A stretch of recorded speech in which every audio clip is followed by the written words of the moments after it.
This is Mike Grell, and you're listening to Warlord Worlds.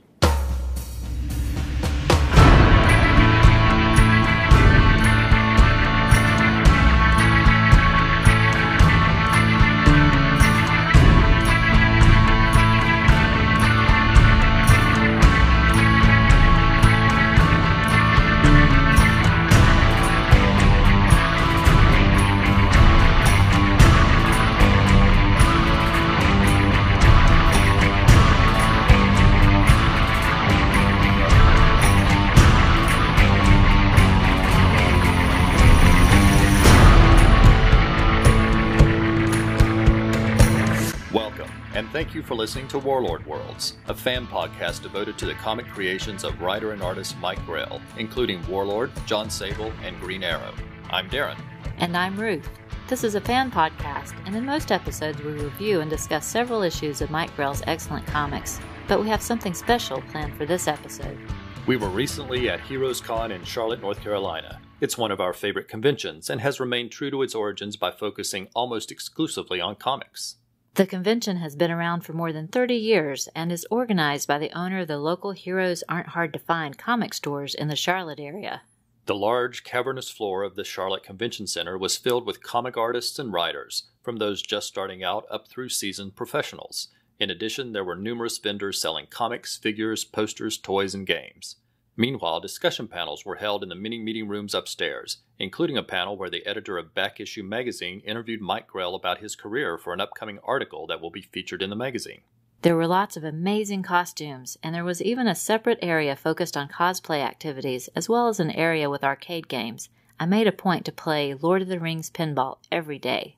There were around 40,000 attendees and nearly 300 guests, including Neil Adams, Jim Steranko, Ramona Fradon, Pat Broderick, Cullen Bunn, Marguerite Bennett, Andy Runton, and the man we were there to see, Mike Grell himself.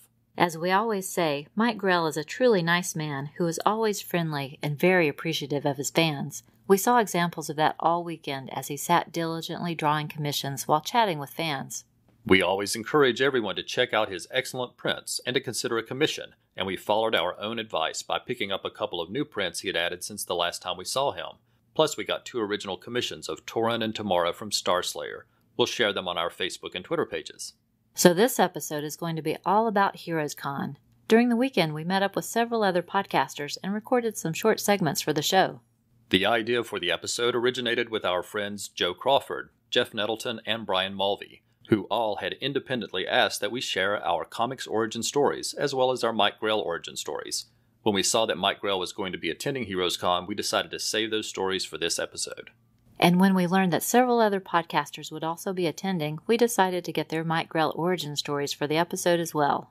During the weekend, we had the opportunity to record with Mike Lane of Comics in the Golden Age. He's such a big fan that he's had his Green Arrow comics bound into hardback books, and he made a long, early morning drive to get to see Mike Grell and check out the convention. We also talked to Jeff Messer of the Geek Brain Popcast, who is a lifelong Mike Grell fan. We first met Jeff at the Asheville Comic Con last year, where he led Mike Grell's discussion panel at that convention. And while he wasn't actually at Heroes Con, Professor Allen of the Relatively Geeky Podcast Network happened to be driving through our area 2 weeks before Heroes Con. And since he's a Mike Grell fan, he stopped and joined us for lunch and a short recording session for this episode. We also had the opportunity for a lovely conversation with Ed and Terry Moore of Till Productions. They do the excellent podcast The Mighty Thor Cast, Ronin Rabbit about Usagi Yojimbo, Lords of Order about Dr. Fate, and The Emerald Archer about Green Arrow. Unfortunately, our timing didn't work out to record with them, but we definitely hope another opportunity for that works out in the future. We also met up with our friend Micah Harris, who is an author having written several genre books, including The Eldritch, New Adventures of Becky Sharp, and Ravenwood, Stepson of Mystery, and he's worked on comics with our friend and artist Lawston Wallace, including Lorna, Relic Wrangler. It was a great convention. Let's get started now by sharing our origin stories. My comics origin story starts in the 1970s, when as a kid I would accompany my mom to the local grocery store. We lived in a small rural area, and at the time there was only one grocery store in town, and that grocery store had one spinner rack with comics, and my mom always let me get one comic when she took me to the store. I tended to gravitate toward the DC characters, including Superman, Batman, Wonder Woman, Aquaman, and Green Arrow, along with Marvel's Spider-Man, and occasionally I would be lucky to find sci-fi comics like Gold Key's Star Trek and Space Family Robinson. Starting when I was around 9 or 10 years old, my father would buy me wonderful hardback collections for my birthday and Christmas each year. The superhero books included Superman, Batman, Wonder Woman, and Shazam, but even more special were the science fiction and adventure collections he bought me, including Flash Gordon, Buck Rogers, and Tarzan. Those science fiction and adventure comics were my favorites. My dad would pick up some kids' comics at the grocery store, and we'd both read them. I remember Woody Woodpecker, Uncle Scrooge, Casper, and Richie Rich. I did a lot of reading in general and always loved adventure, fantasy, and legends. I grew up a fan of swashbuckling adventure heroes like Robin Hood and Zorro, so Green Arrow was a natural fit. I read the Green Lantern Green Arrow comics by Neil Adams and Denny O'Neil specifically for Green Arrow, and later I got my first introduction to Mike Grell reading the various Green Arrow backup stories he would illustrate in other titles, and then, of course, he illustrated the later issues of Green Lantern Green Arrow, so that was my first introduction to Mike Grell. Sadly, I didn't discover the Warlord during its original run. It would have been an ideal title for me because it included all of the things I love in a good fantasy adventure story, but it wasn't the type of comic that would ever be in the spinner rack at the local grocery store, so I didn't find the Warlord until later when we had access to an actual comic store. I didn't discover Mike Grell until Darren and I were dating. Once a month we used to make the 90-minute one-way drive to the nearest comic store, which was Mountain Empire Comics. We became friends with the owner, Robert Pilk, and have remained friends to this day. In fact, we met up with Robert at Heroes Con. Darren and I both loved the same types of adventure, fantasy, and science fiction stories, so it was easy for us to pick out comics that we would read together. I'm a longtime fan of Robin Hood. I loved the Disney animated film as a kid and read Robin Hood stories early on. I loved the retelling of the story by author Robin McKinley in The Outlaws of Sherwood. She added some additional female characters in the book, and Marion is such a good archer herself that she even won the Golden Arrow in the big archery competition. So my introduction to Green Arrow was through Mike Grell's Longbow Hunter, and I could not have asked for a better artist or writer to help me appreciate the best the character has to offer. Of course, I quickly grew to like his other comics like John Sable as well. And while there were several mainstream superhero titles that we read, we always enjoyed independent titles the most, because they always seem to feature more of the types of stories that we like the very best. I'm sure it's no surprise to any of you to know that other titles we loved included Ron Randall's Trekker and Mark Schultz's Xenozoic Tales, in addition to mystery comics like Nathaniel Dusk and The Maze Agency, as well as comedy adventures like The Trouble with Girls, fantasies such as The Realm, and real-world dramas like Tales from the Heart of Africa. We discovered those titles together, and we still love them all to this day.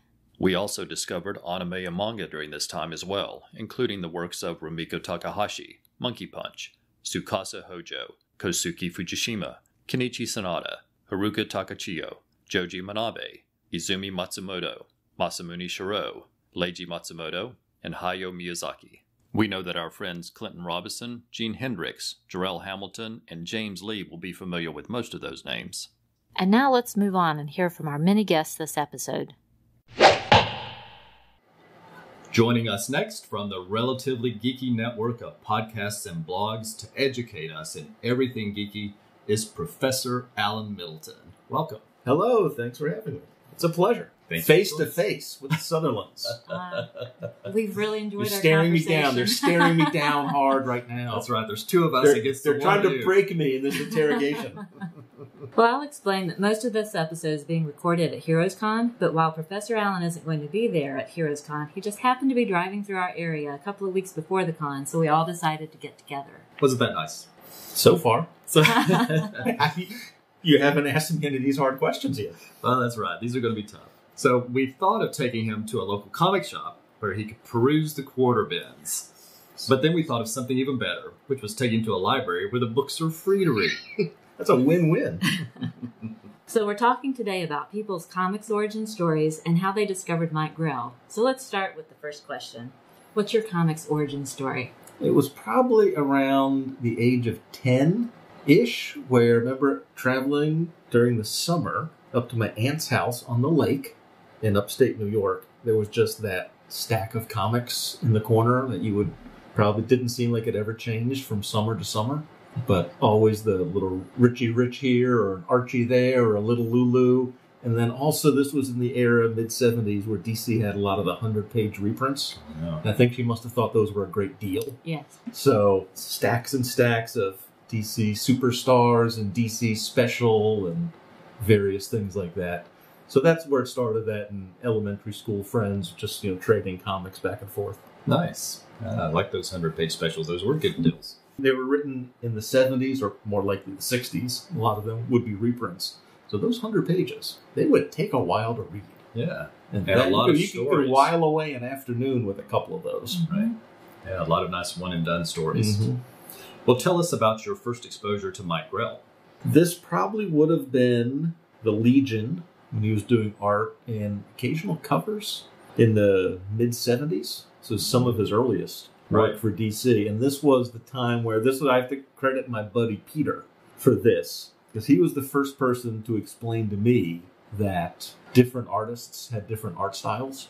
So to me, a comic was a comic was a comic. I didn't even notice that there were names by scripter or penciler or inker or what any of that meant. I figured it's Richie Rich, it's a Richie Rich, it's an Archie, it's a Adam Strange, it's a whatever it is. You get to that moment where you realize, people actually do this work. Right. And Mike Grell was just the first name. It was in that era, so it would have been that very early Legion work for him, and then followed him from project to project. Well, we hear a lot of Warlord Worlds listeners who discovered Mike Grell through Legion, which isn't surprising at all, and we keep being pressured to cover that, so that is coming soon.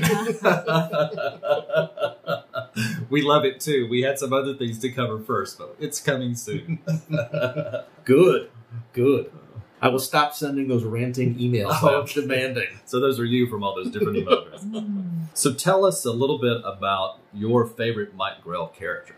That would be John Sable. And I probably found him around the time when I was in college in the mid-'80s. And so I was getting into more independent type of books at that time, expanding my horizons beyond DC and Marvel. And I wouldn't know if I recognized his name or knew from following him on Warlord that this was his next project, and I was specifically looking out for it, or whether it's when I just saw on the stands, noticed the style, figured out quickly that it was one of his characters. And I've never been averse to non-superhero comic book characters. To me, our expression that Emily and I use on Short Box Showcase a lot is that comics are a medium, not a genre. Yes. Comics are a medium that can tell me, you guys know this from the various things that you guys cover, that superheroes are certainly one genre that's well suited to the comic book form, but it's certainly not the only one. Right. So the idea of a cool James Bond-y sort of spy / adventure / private eye / bodyguard, all the various jobs that John Sable had over the years and the various types of stories that Grell would tell with him. I just enjoyed finding something of a really high quality that was a little bit different. It was a little bit out there. It really was. It's a favorite of ours, too. And then when it showed up on TV for however 9 episodes, however many episodes actually aired of the TV show, that was one of the early things in our marriage that my wife and I watched regularly. And I have a few of them on videotape, but I don't think they'll play on anything. And I'm sure if I tried, would snap in an instant, but knowing that I have something that has, it has a label on the outside, it's faded just a little bit, but it says Sable TV show, so that's... What character would you like to see Mike Grell work on in the future? That would be easy, more John Sable. If that was the intent of the question, within his current creations, it would definitely be more John Sable. And the nice thing is there's I think a timeless nature to that character. And the types of circumstances that he finds himself in. You can either age him in real time or not. I just think there's so many types of stories that you can tell with that character. No, I agree completely, and I'm very hopeful for that as well, because I think that most recent trade ended with more to come. I know we've heard him ask that question at a couple of cons, and it's sort of like John Sable is always in the back of his mind as something he'd like to do more of. Star Slayer is always in the back of his mind as something he wants to do more of. So, I mean, there's a point where I would have answered that Warlord would be my favorite character, but I actually think with Warlord 50, in a lot of ways, he wrapped up what he wanted to say with that character. And then he was somewhat involved in the next 20 issues or so. But I think in a lot of ways, that story is somewhat done from his perspective.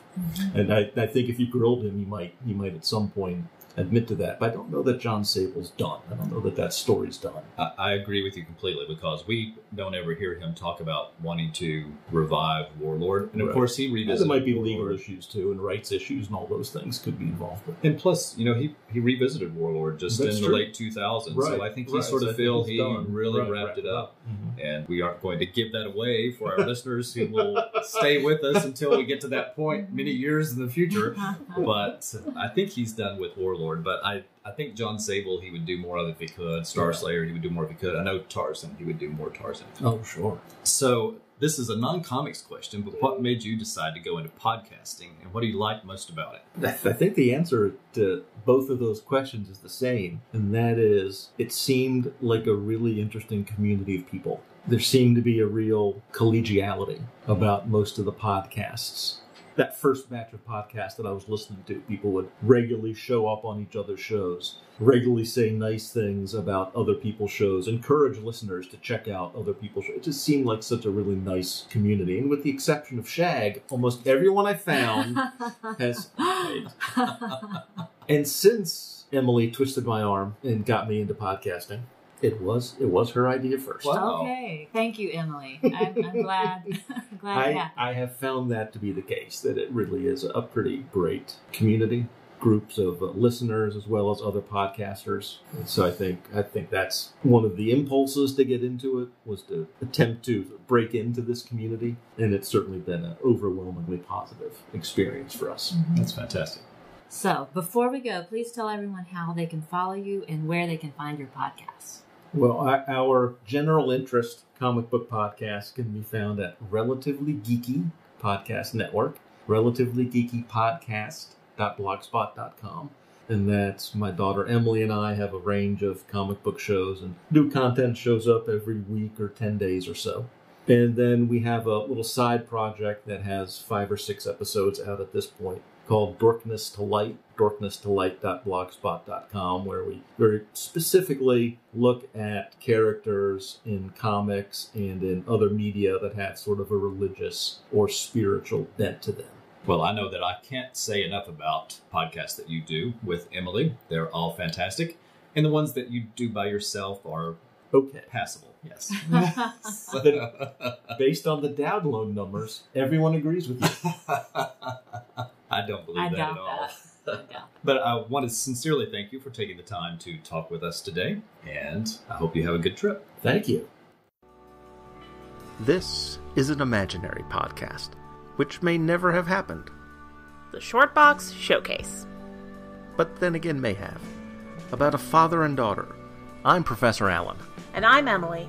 who came from Ohio and talked about comics. Walking Dead, Tintin, Black Lightning. White Tiger. It tells of their rise to glory, when the great guests were yet to be booked, Let's put it this way, Shogun Warriors wasn't going to win any Eisners. and the great feats of editing not yet performed, This is Ultra 7, this is Ultraman Jack, and this Ultraman Taro, and this Ultraman Leo, and this of how they spoke at length, Continuity is really the brainchild of nitpicking nerds the world over. But to be fair, the best kind of confession is the Force confession. and reviewed in brief tales that explore creatively the bounds of a given character's history, Red Sun is wonderful with a very strange ending. of brilliant creators before their fall from grace. This is the era where Miller is at the height of his creative and artistic powers, and the ability of strong writing to encapsulate and transcend its time. Flash of Two Earths by Gardner Fox. This is an imaginary podcast. Aren't they all? Shortbox Showcase is part of the Relatively Geeky family of podcasts. Check us out on the web at relativelygeekypodcast.blogspot.com or search in iTunes for Relatively Geeky or Shortbox Showcase. And remember, we're not experts. We're just family. Joining us next is Mike Lane from the excellent podcast Comics in the Golden Age. Welcome to Warlord Worlds. Thank you very much. It is a total honor to be here. We're talking today about people's comic origin stories and how they first discovered Mike Grell in particular. So let's start with some questions here. All right, Mike, tell us, what is your comics origin story? My origin story begins when I was 10 years old, and I was either in a convenience store, drugstore, something along those lines, and I saw G.I. Joe issue 26, The Origin of Snake Eyes, on a stand. I had been into superheroes as a kid. I have tons of photos of myself playing with Mego figures. I watched the Super Friends, the old Batman show, the old Superman show. I loved the Superman film, but for some reason, comic books was just not on my radar. As a little kid, it really wasn't until I was 10 and I saw that comic, and I just got really excited and grabbed it immediately, took it home, read it.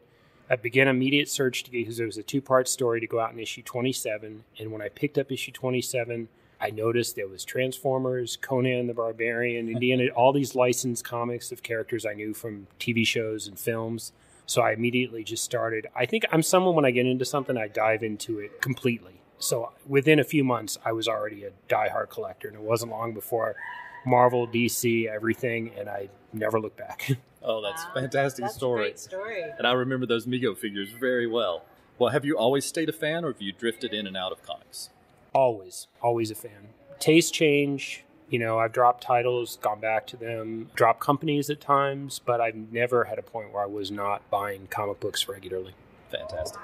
That's a loyal fan. Yeah. What was your first exposure to Mike Grell's work? Longbow Hunters. I had just started getting into DC, and I don't know if I saw a house ad or I saw the actual cover at the store. I cannot remember, but I do have this sense of seeing the cover to the first issue of Longbow Hunters and just being blown away by the painted art. And I loved the series and followed him. And I really, for a while, I was just the Green Arrow fan. Right. And it wasn't really until I heard that he was leaving the title, which broke my heart.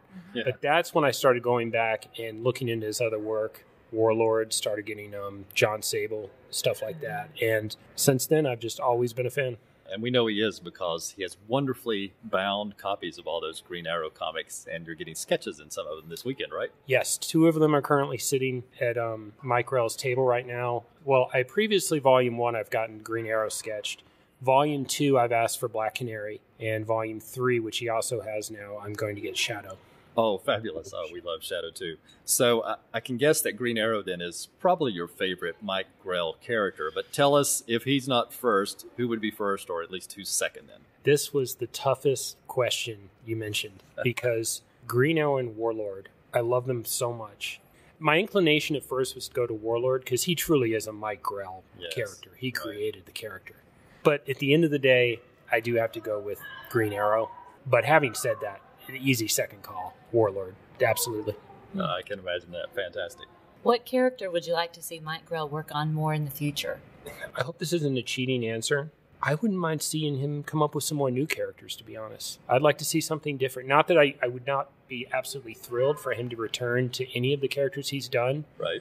I would love it, but I would be equally thrilled to see an entirely new creation out there. I'm sure Mike Grell would be happy to hear that too. I like that idea. Something new. So Heroes Con is where we are this weekend, and I think this is your first year here. So tell us what you like about Heroes Con. Honestly, I like it because it reminds me so much of Baltimore Comic Con, which is the one I'm in my area that I go to. It's all about comics. And I go to conventions for other reasons. I like to see pop culture guests. I like other science fiction, fantasy. So I like conventions that are mixed. But I notice as I've gotten older, I'm gravitating more towards wanting to go to comics only, and this is a dream for that. It's just everything comics. What made you decide to go into podcasting, and what do you like most about that? Odd, because it wasn't so much that I had some huge desire to go into podcasting so much as when I would listen to a lot of the shows I loved, which tended to be focused on silver, bronze, or more modern comics. After a while, I noticed that Golden Age comics I felt were kind of getting a bad rap. And I don't mean they were being, so much disparaged, but I think I was hearing a lot of comments that were kind of dismissive. People would just mention that, I've never really read those. I tried a few, it didn't click. Or they would be going through a comic that had a reprint story and they would just skip over the reprint story. And or they'd be really into a character that's been around since the Golden Age, but they hadn't really read the Golden Age tales or tried and hadn't cared for them. Right. And I looked around to see what there was covering Golden Age, and there were a few character-centric ones, Superman, Batman, Dr. Fate. But the only one I could find that was really Golden Age in general had ended a few years ago. And I even contacted, I think it was Bill Jourdain who was doing it, and he said he didn't have any plans to bring it back. So it kind of bounced around in my head for a year or so. Oh, it'd be nice to have some, I felt like some voice out there kind of praising Golden Age comics and discussing their merits. And I finally went to my cousin Chris, who's my co-host, and said, if I did this, would you? And he was very enthusiastically, yeah, absolutely. So that kind of tipped the scales a little. I was like, all right. And we even recorded not knowing if we were really going to do it. But after we finished it, he was like, yeah, let's put it up and see. And it's been fun. And I think as much as I like talking about the topic, I think for me, I just enjoy talking about it with my cousin. That's my favorite part. It's just, I got him into comics when he was little. He's always been like the person I talk to most about comics. So it's just fun discussing it with him more than anything. Well, I know that we can attest to the fact that your Comics in the Golden Age podcast is fabulous. It's one that we look forward to listening to regularly. So we encourage everyone to listen. So why don't you just take a moment and tell everyone where they can find that? You can download episodes at iTunes, Stitcher, Google Play. There is a webpage, comicsinthegoldenage.com, where you can download the episodes. We also have a Facebook page as well. And I recently signed up for Twitter, which took me a while. We kept looking for you there. Yeah, but it is there at #ComicsInTheGA. And so please take a listen. And I do have to cut in just to say that I am also a huge fan of Warlord Worlds and Trucker Talk, which I've recently gotten into as well. And I think you guys do a fabulous job. Oh, thank you so much. Thank you for that unsolicited plug. We appreciate it. And thanks for taking time out of this convention to speak with us today. Thank you. It really has been an honor being on your show. I appreciate it. Hey, Mike. Hey, Chris. What's up? I just got back from the comic store. What'd you get? Some really good books. They had the latest issues of Saga and Batman, and I got the latest collection of Walking Dead. That's cool. I just got some in the mail, too. I got the latest collections of Adventures into the Unknown, The Spirit, and Young Romance. I've never heard of any of those. Oh, they're all from the Golden Age. The Golden Age? You've heard of the Golden Age of comics, right? Well, of course, but I've just never read that much from it. Oh, you're missing out. There's some great material here. And nowadays, they're really reprinting a lot of it. I tried it once or twice, but I never got into it. Oh, you should really try again, man. There are some amazing writers working in that era.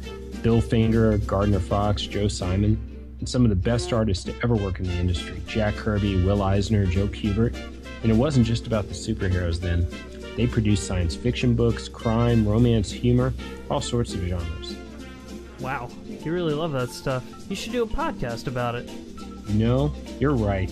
I should do a podcast, and you should do it with me. We can call it Comics in the Golden Age.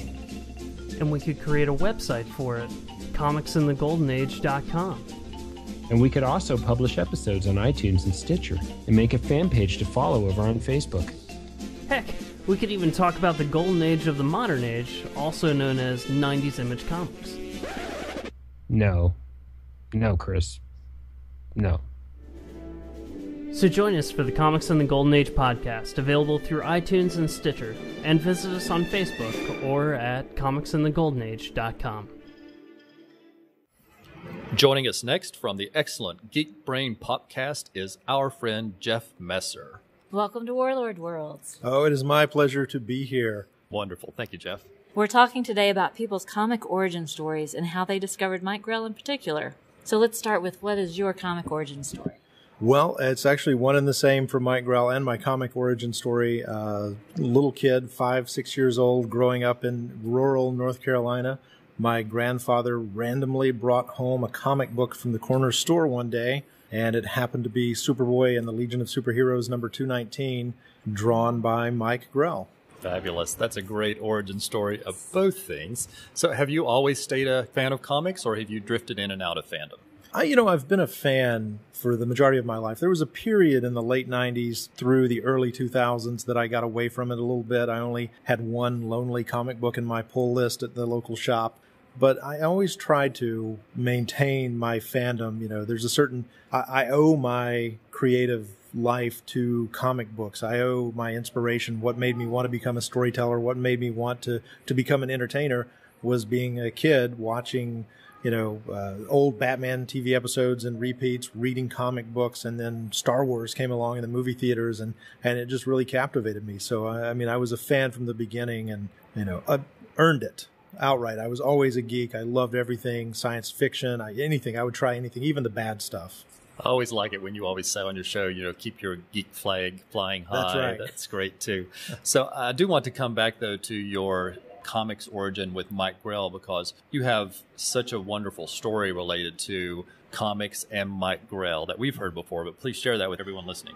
Well, it's very interesting. I mean, like I said, the first comic book that my grandfather, and it was just random. I mean, it could have been anything. It could have been, well, let's see, that was 1976. It could have been Prez, for all, and who knows what path that would have set me off onto. But I really, as a kid, it was that comic book. And I would get other comics and I would notice that the art was different and, just making that connection and thinking, I really like this art. And maybe it was that first impression is the lasting impression. I don't know. But I knew the name. I was like, Mike Grell. And he always had such a cool signature, too. It was very stylized. And so I followed his career. And, as my preteen years were coming upon me, was around the time of First Comics and the independent comics and, Star Slayer at Pacific. And I would go to the corner market and get the Comic Buyer's Guide. And I would see all these things that I couldn't get on the spinner racks that I would have to find a way to seek it out. And of course, in the Comic Buyer's Guide, they had, for sale, you could order issues of books. And so I ordered from some buyer a whole bunch of John Sable Freelance, like the first 11 issues or something like that. Right. And, I was too young to be reading it at 12, but it really captivated me and it made me want to become a better storyteller because of it. And I was like, man, so Mike Grell wrote this too, and he drew it. And I, as a kid, I started out wanting to be an artist, and I did a little bit of drawing and stuff. And I just sort of abandoned that as I became a writer later on. Actually, it was in the 6th grade, I met another kid who just moved from Michigan who ended up being a really great natural artist, and it made me kind of go, never mind, forget it. So I wanted to be a writer, and I loved Mike's storytelling style. Now, the story you may be referring to is in 1987, when the Longbow Hunters came out. I was with my family on a trip to Charlotte, North Carolina, just for the weekend, just kind of kicking around for the weekend. And we saw the sign for the Heroes Aren't Hard to Find comic shop. Right. And I saw it, and I was like, oh my gosh, we got to pull in, because it was a comic book store. I'd never been into an actual comic book store at that point. And we went in, and it was, nearly closing time, and Longbow Hunters had just come out, and I saw these signs on the wall for Longbow Hunters, and I thought, oh, it's just publicity stills. But I looked at it closer, and it was like in-store signing this weekend only, Mike Grell. And so I started looking around frantically, like, where is he? Where is he? Where is he? And it turned out there were 2 stores, and he was at the other store that day, and he was going to be in that store the next day on Sunday. And it was too far to get from one store to the other before they closed. And it was a tragedy. So I took a couple of those flyers with me, and I kind of said to the guy at the store, because I was so desperate at that point, because one of my heroes was here, but not here.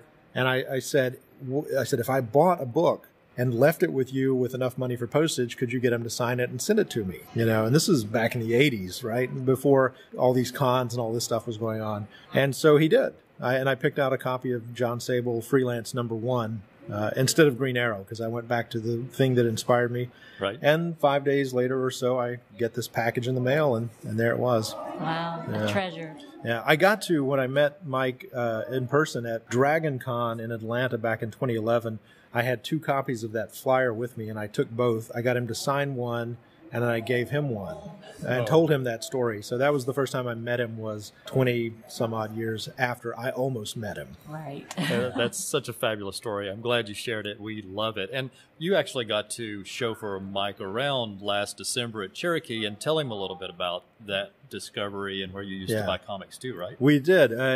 He had to leave the Cherokee Comic-Con a day early. And because I had met him, I helped get him to Asheville for the Asheville Comic Expo. I was part of the reason that they invited him to come, because I had made that connection with him. And, over the couple of years, he and I had corresponded via email, and I'd gone to see him at a couple of other shows. And, starting a friendly relationship, it was one of those sort of things where you always have to be careful about your heroes and becoming friends with them. But he asked me to come and help him at Cherokee, because the person who would normally come with him could not come to run his table. And I was living close by, and he just emailed me and said, hey, would you like to come and help me run the table? And I'll barter for artwork. And he did a really great Green Arrow and Black Canary artwork piece for me. We saw it, and it's gorgeous. It's hanging on the wall. It's pretty stunning. But he had to leave early because of an emergency, and so he got a flight out of Asheville, and he said, "Can you take me to the airport in Asheville?" I'm like, "Oh, that's great." And on the way, we drove past the little corner store near where I grew up as a kid, where my grandfather had bought that comic book. Wonderful story. And I got to point it out to him. I'm like, "There it is. That's the store." Yeah. Who knew that would ever be in your future? It was a special moment, and hanging out with you guys. I mean, that whole Cherokee experience was not a busy, crowded kind of con, but it was a lot of fun because we got to hang out and got to do a lot of getting to know one another, and hanging with Mike and Mark Texiera and Steve Scott, who were there. It was just a really convivial time. It really was. Yeah, we were very much spoiled by that convention. That's what Ruth and I always say. They should all be like that. Personal. It's just a convention just for us. For us. So I'm guessing, based on several things you've said, that John Sable might be your favorite Mike Grell character. Would that be the case? Oh, absolutely. Yeah, 100%. It's also my all-time favorite comic book series, closely followed by the Legion of Superheroes, just because of that nostalgia. And both of them are connected to Mike, obviously. Right. Yeah. Right. What character would you like to see Mike Grell work on in the future? What would I like to see Mike do? Oh, my gosh. Well, I look through all the stuff that he's done over the years. I know he personally would like to do Captain America. I'm a big fan of Sherlock Holmes, and I've seen one piece of artwork that he did as a commission years ago up on maybe the Catskills website. I don't know, man, I'm trying to think of where I've seen it, but he did a Sherlock Holmes, and I wrote a Sherlock Holmes play a number of years ago, and I gave him a copy, and I'm like, you should do Sherlock Holmes as a comic book character. That's one that you haven't tackled. I think that would be the one that I would like to see him do. Maybe he should adapt your play as a graphic novel. I was trying to drop that hint to him, but I don't know that he understood. I got it really quickly. You're right on it. I don't know that he got that was what I was implying when I gave him the script. I would love to read that. The next time I see him, I might carry along your script because you gave us a copy of it and say, Mike, you should do this. Well, now he has a copy of it too. He doesn't have any excuses. So you do a lot of conventions sort of like us, and we're at Heroes Con this weekend. Tell us what you like in particular about Heroes Con and what other cons you recommend. Heroes Con is just, to me, it's one of the most amazing conventions out there. I was lucky enough as a kid when I was a teenager to come to the maybe 6th or 7th Heroes Con. Early on, I was here for Heroes Con 10, which was a Wolverine Weapon X, X Roman numeral 10. That was the year that was. And it was a tiny little ballroom where they had a dozen guests and maybe 15 or so vendors, and it was very intimate, and got to hang out and meet George Perez and Adam Hughes and Dave Norman, and those folks were kind of working the circuit back in the late 80s, and it was always so intimate. It was always so nice to come and hang out, and it was not very crowded, but it was reasonable. And I have to say that I came back to it almost 20 years after the last time I had gone to a Heroes Con. I came back and brought my son, and I was blown away by how much bigger it was. But I love the fact that Shelton Drum and the people who put it on, it's only comics. It sticks to comics. They haven't crossed into the pop culture. They have maintain their commitment. And to me, this is just proof of, the geeks inheriting the earth, as it were, where it's grown because of the demand that's out there. And it's turned into one of the finest, most fun conventions that you could possibly go to. It really is my favorite. I went and saw Mike at Fanboy Expo in Knoxville, Tennessee a couple of years ago. That's a decent little con as well. It has the actors and some of the celebs who are there, crossed over with comic book artists. That's a lot of fun.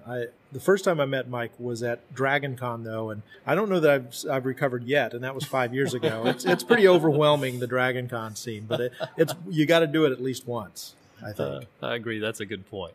So, Jeff, tell us what made you decide to go into podcasting and what you like most about it. Well, it's interesting. I got into radio around the time I was going to go into podcasting. It was kind of one of those weird twists of fate where I was committed to the idea of podcasting.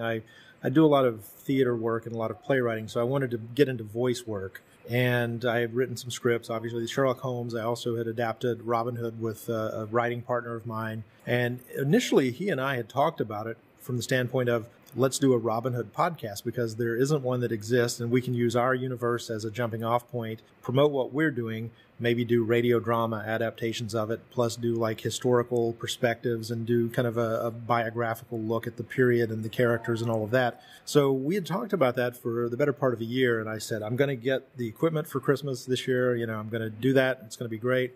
And I did. I got the podcast equipment and all of the software and the editing material.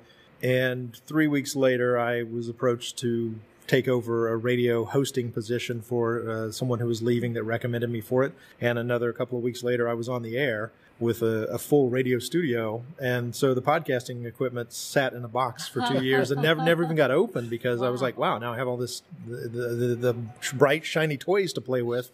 And so I kind of got into it in a reverse order, where I did the radio show for the better part of a year. And with one of my producers, we started doing a music podcast series. And then in December of 2014, we started the Geek Brain, because I wanted to expand what I was doing on radio. Radio is kind of an evolving art form. More people are consuming audio, but a lot of people are going to podcasting instead of the radio dial. Mm-hmm. And I wanted to sort of build a bridge between my radio show and the world of podcasting, so that, the listeners could kind of evolve in that direction. And I was given a fairly wide, berth as far as being able to produce it, not really having to ask permission or go through a lot of red tape. I just did what I wanted to do. And I said, we're going to do a geek thing now. And we started, and, 102 episodes later, we're still, nobody's asked us to stop, so we're still doing it. That's a wonderful show, so I'm happy it continues to keep going on. Appreciate that. We still don't know what we're doing. That's the ultimate thing. We keep changing it because we have to fit it in around the regular radio show. My producer and I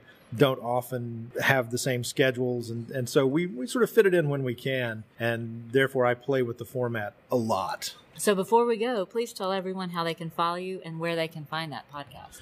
Oh, fantastic. Thank you. The Geek Brain Popcast, which may be the best, worst title I could have come up with, because the people go, pod what? Pop what? Yeah.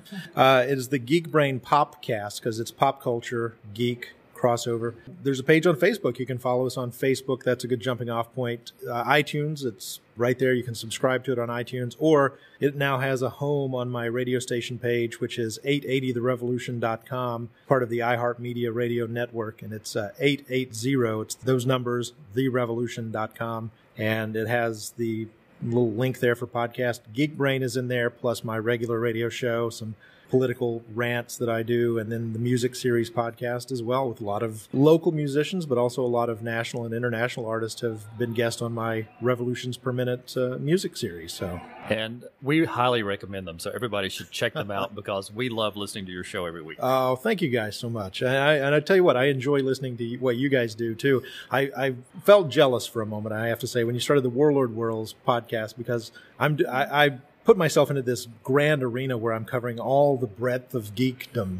And I'm like, I wish I could focus in more narrowly and do what you guys do. But what you do is fantastic. I don't think I could do it quite the same way. And you guys just do such a great job going through the story arcs and through the books. And it really makes me go back and reread them and want to pick them up and see them again. So I appreciate what you guys do. I'm so glad that we've connected and hooked up. I too. It's been really great for us to get to meet you and get to know you over these last year, I guess, but certainly the last 6 or 8 months in particular. For sure, yeah. It's amazing. The world of geeks coming together. Thank you, Jeff. I'm glad we could meet up today. Oh, me too. Thank you, guys.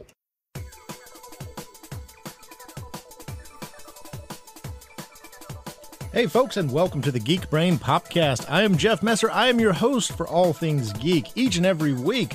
Check us out on iTunes. Check us out on our main website, 880therevolution.com. That's where I work as a radio host 5 days a week. But I can't wait to get my geek on each and every week as we share stories from the world of geek. Movies, TV, comic books. Hey, comic books. The source material. We have great discussions plus interviews. And I'm not ashamed to let people know that my geek flag is flying high. I'm very proud to be a geek. I am a lifelong fan of comics, of science fiction. I'm a Star Wars kid. I'm a big fan of DC, Marvel, you name it. We cover everything you can think of and a little bit more.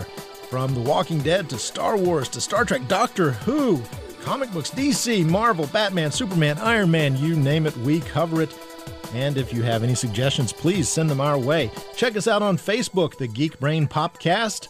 You can comment there and follow our antics. Plus, tune in each and every week as we go deep into the geek, right here at the Geek Brain Popcast, where geeks have finally inherited the earth.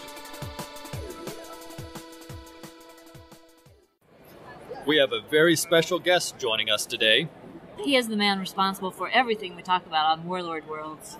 So it is with great pleasure that we welcome Mr. Mike Grell. Thank you for joining us. Hey guys, glad to be here. Then again, at my age, I'm glad to be anywhere, but I'm bummed. For listeners who haven't had the opportunity to see you at a convention before, please tell the story about how you first got into the comics industry. Well, I actually started out, I wanted to be either Tarzan or Zorro, but both those jobs were taken. So then I decided that the next best thing would be to be a lumberjack, just like my old man. As luck would have it, when I was 16, he got me a job working in the woods.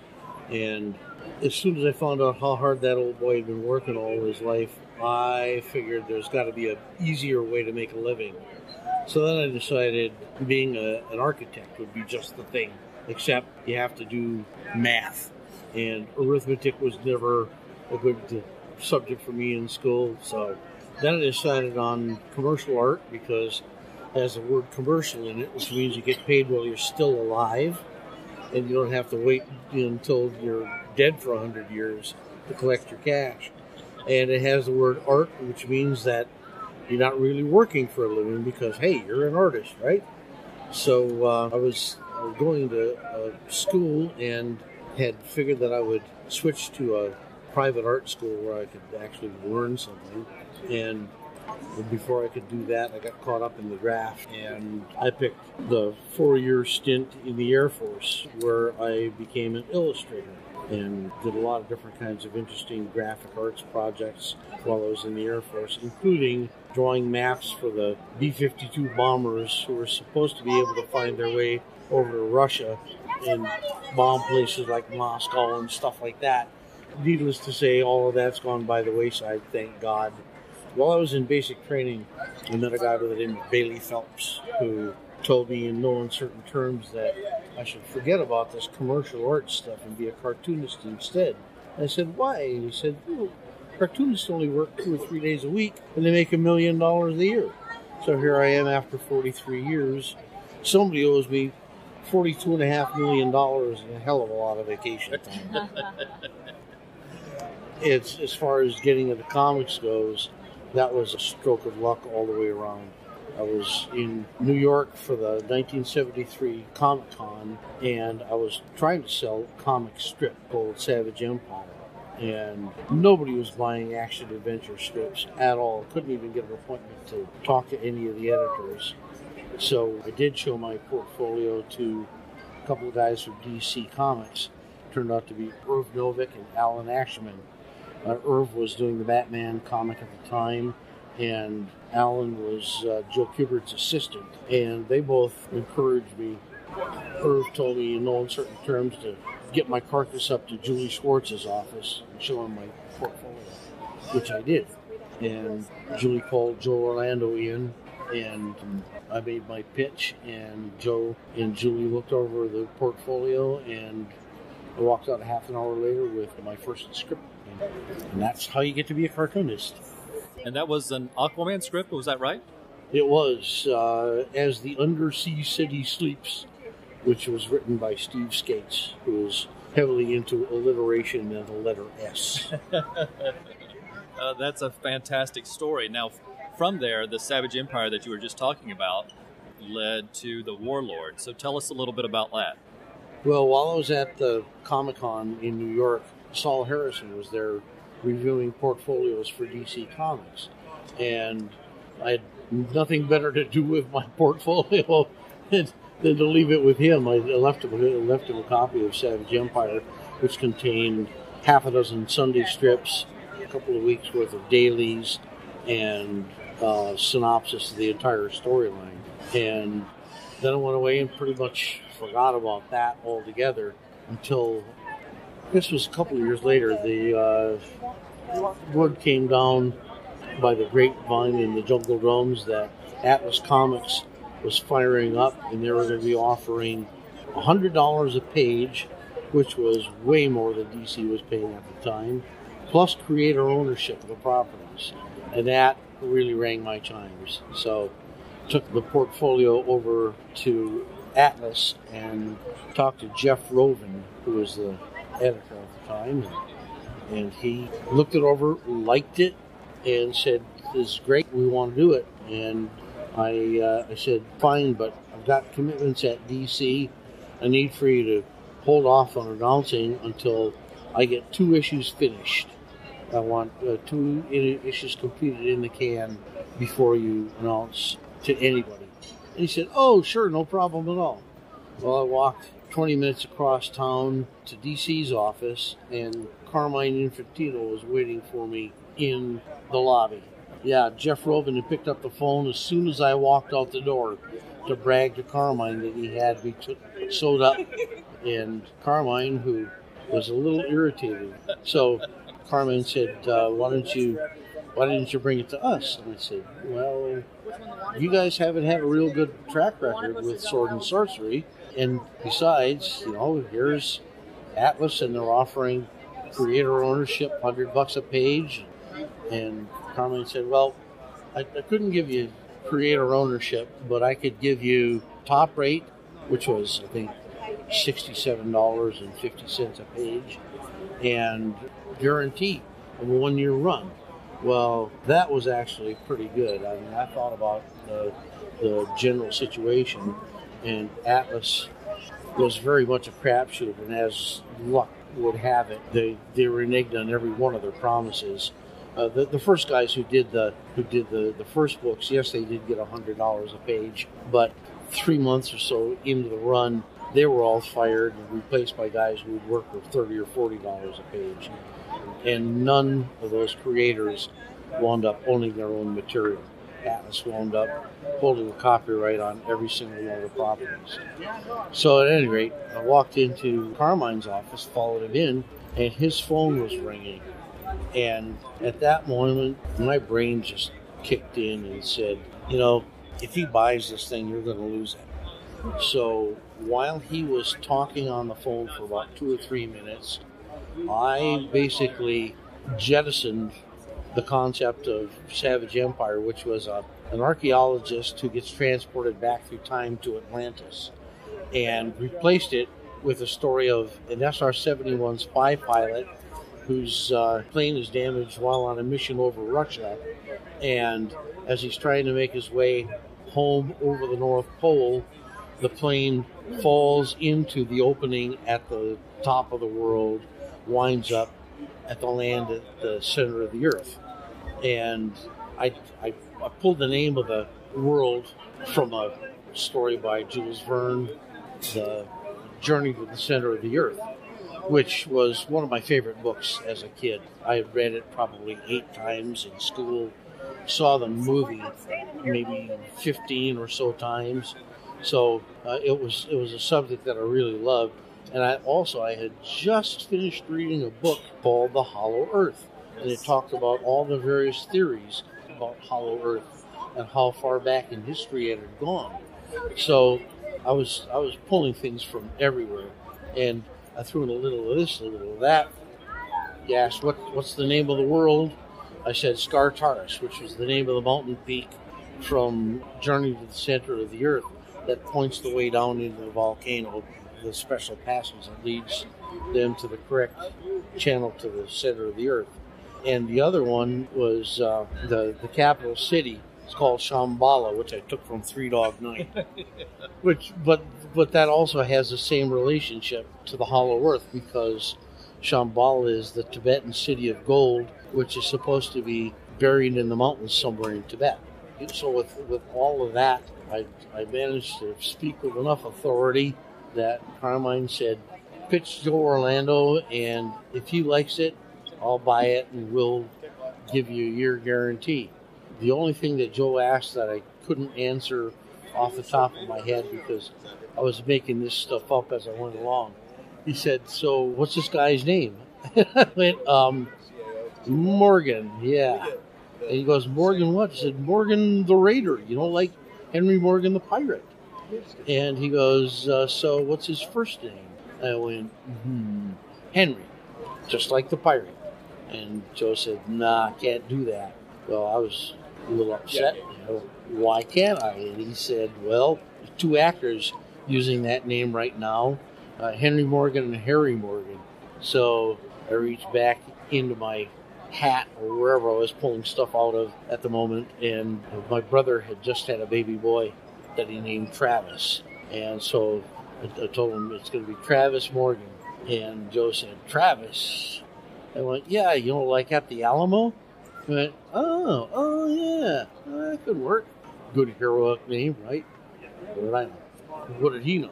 So the upshot of the deal was that Joe went for the deal, Carmine approved it, and I was given a guarantee of a 1-year run, which lasted right up until the 3rd issue came out. It premiered in first issue special number 8, and then went into its own series.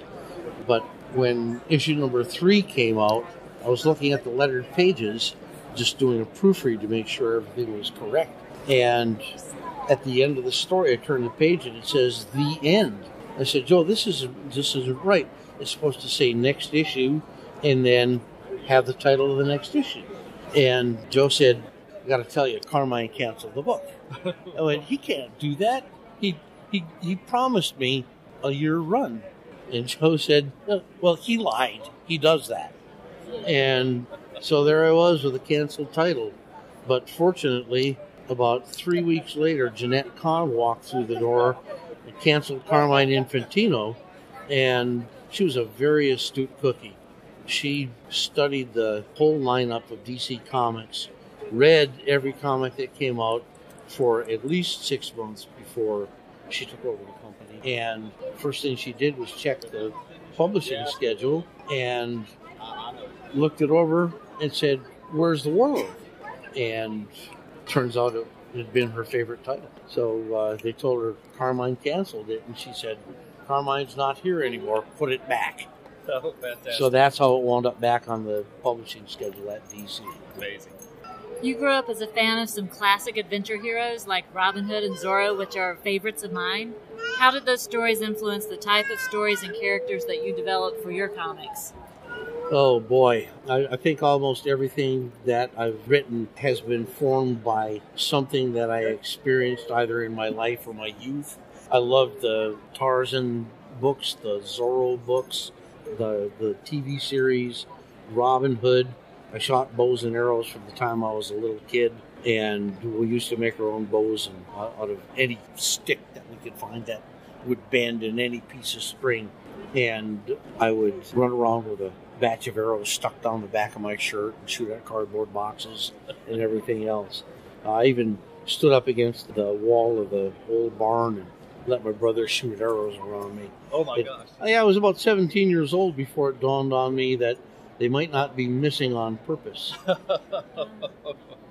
So coming back to that previous question, Robin Hood, the Errol Flynn movie, and the BBC series actually did influence me quite a bit when it came time to do Green Arrow. I always saw that character as a Robin Hood character and did everything that I could to make them similar in so many ways. And it was a chance to do my own version of Robin Hood, right, with Green Arrow. So one of the things that I really liked about the character was that Green Arrow represented the spirit of justice rather than the letter of the law, which is what Robin Hood was. You know, the law is the law is the law, yes, but justice is more important, which is what the difference was between Green Lantern and Green Arrow, because Green Lantern, of course, he's the sheriff. He's the guy out there to strictly uphold the letter of the law. And speaking about Green Arrow, you basically reinvented Green Arrow with the Longbow Hunters. It really completely changed the character in so many ways that have influenced the character even up until today with the Arrow TV series. What does it feel like to be so influential on a character like that that's been around for 75 years? It's really quite a kick. I didn't realize that it was going to have as much impact, long-lasting impact on the character as it has had, but it's certainly been rewarding to me. I made the changes that I made for rather specific reasons. The chief difference was that I moved him away from mythical Star City and into the real world of Seattle. Chose the city because I'm a small town boy from northern Wisconsin, and if you're going to write anything about an urban environment, you'd better know the city you're talking about. So I had lived in only 3 cities in my life: Chicago, New York, and Seattle, where I was living at the time. And I had already done New York with John Sable. Didn't find Chicago that interesting or compelling a city for the setting for a character like Green Arrow, because I still wanted that aspect of Sherwood Forest. There aren't any forests around Chicago. Right. So Seattle had everything, plus the constant rain. Well, it seemed like it at the time. So that was what brought about the change in the costume, with the addition of the hood, the long sleeves on the shirt, and trousers instead of leotards. So you've had the opportunity to revisit some of your characters like the Warlord and John Sable in recent years, and I'm wondering if you have plans for any further stories with those characters or any of your other creations that you're thinking of bringing back. Well, I killed the Warlord at the end of the last series. Yes, you did. And I know it's comic books, and it's hard to keep a good man dead, but so far we're managing to hold off. He's still dead, folks. I burned the body. Doesn't mean that I don't have something in the back of my mind for the 50th anniversary, if I'm still around at that point. At which point, I think I will actually reveal whether Shakira is a girl who turns into a cat or a cat who turns into a girl. But not before then. I've got a Sable graphic novel that I've been working on off and on for quite a while. It's in the finished plot stage. It's called Rules of the Hunt. That will be the title of the next graphic novel. I also have another prose novel about halfway finished called Freelance, which introduces another character of Sable mythos, iconography, I guess, lexicon. That's the word I'm looking for. The Sable lexicon into the more contemporary stories, and that's Sparrow. Oh, wow. Yeah. And I've got a deep, dark secret about Sparrow that you'll have to read the novel in order to find out what it is. Beyond that, I've also written a screenplay for Sable and Maggie the Cat and Shaman's Tears, and another original one called Earthbound that isn't based on any comic material at all. And the Sable and Maggie the Cat are starting to get some serious play in Hollywood. So, as my grandmother said, spit in one hand, wish in the other, see which one fills up the fastest. But of course, she cleaned it up for us kids. And it's every bit as a giant crapshoot, but I think we're in an atmosphere today where we have strong possibility of actually getting a feature film done. That's fantastic news, and I'm sure excites everybody with the possibilities. Just thinking, we're here at a convention, and you've been doing a lot of conventions in recent years. What do you like most about coming to comic conventions? I love the energy of the crowd and the people. Getting together with my friends from, so many years ago, and some new friends that I'm making on the convention circuit these days.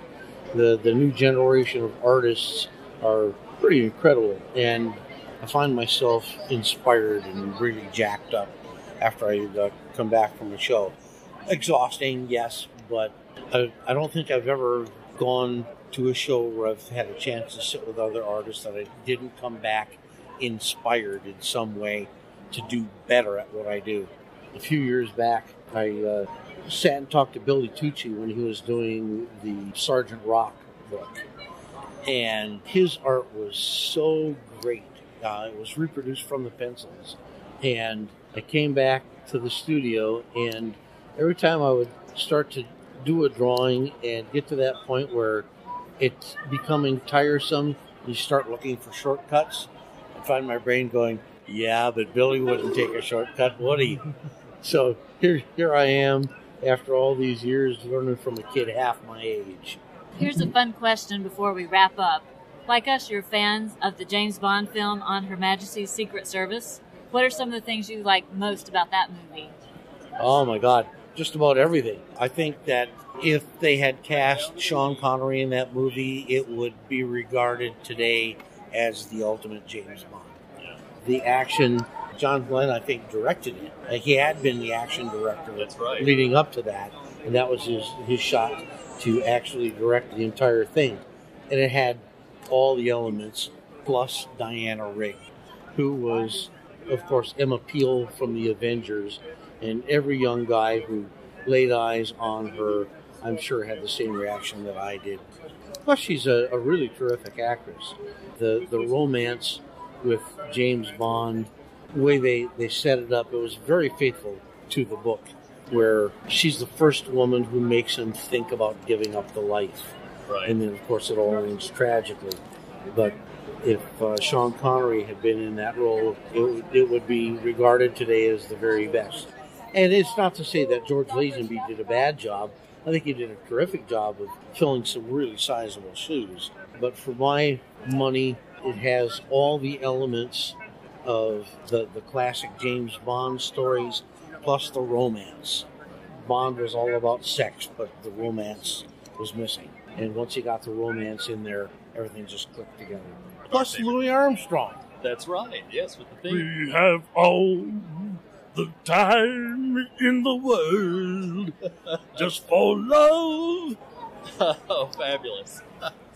So in closing, we want to sincerely thank you for taking time out of your very busy weekend to meet with us. Is there anything you'd like to say to our listeners before you go? Keep your eyes peeled for an upcoming reprint of Star Slayer coming out from Dark Horse Comics. Should be out in the fall, and sometime this summer, to coincide with the release of the new Tarzan movie, they're going to be reprinting my Tarzan comic strip from the Sunday pages. That's great news.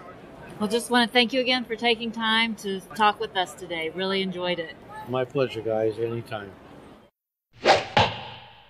In closing, we want to sincerely thank everyone who took time out of their busy schedules to talk to us, including Professor Allen, Mike Lane, Ed and Terry Moore, and Jeff Messer. And we want to especially thank Mike Grell, who not only took time during his busy weekend to give us an interview, but he also invited us to dinner one evening with him and Mary and Alberto, who works with him at these events, along with Alberto's lovely Aunt Kathy, and Chris and Helen, who are volunteers for the Hero Initiative, which is a wonderful organization that we think all comic fans should support. Everyone really made this the best Heroes Con ever. Thank you. We would love for those of you listening to write in and share your Mike Grell origin stories. So before we go, we'll provide our contact information. You can reach us at warlordworlds@gmail.com or follow us on Facebook, Twitter, or Tumblr under the name Warlord Worlds. And you can always visit warlordworlds.com for links to all of our social media pages. If you like the show, consider leaving a review on iTunes. It's a good way to help the show be noticed and perhaps attract more listeners. You may also enjoy our other podcasts. Trekker Talk about 23rd century bounty hunter Mercy St. Clair by Ron Randall, and Xenozoic Xenophiles about the Cadillacs and Dinosaurs series Xenozoic Tales by Mark Schultz. All three are master storytellers and artists, and we're always happy to talk about their work and hear what others have to say. As we planned, we picked up a few extra items signed by Mike Grell while we were at Heroes Con, and we're going to have some drawings next time to give those items away. All you have to do to be entered in the drawing is submit an iTunes review for any of our podcasts. For each podcast you review, your name goes into the drawing. So, if you review all 3 shows, your name goes into the drawing 3 times. And in case you're wondering, if you've previously submitted reviews for our shows, then those reviews count as well. We're including those names in the drawing. And if you are outside the U.S., please email us to let us know you've submitted a review. Since we are in the U.S., iTunes only shows us reviews from listeners in the U.S. That means we have to take a few extra steps to locate the reviews if they are from a different country, and we need to know the country name to locate it. Good luck to everyone. Thanks for listening, and we hope you will come back next month for another new episode of Warlord Worlds.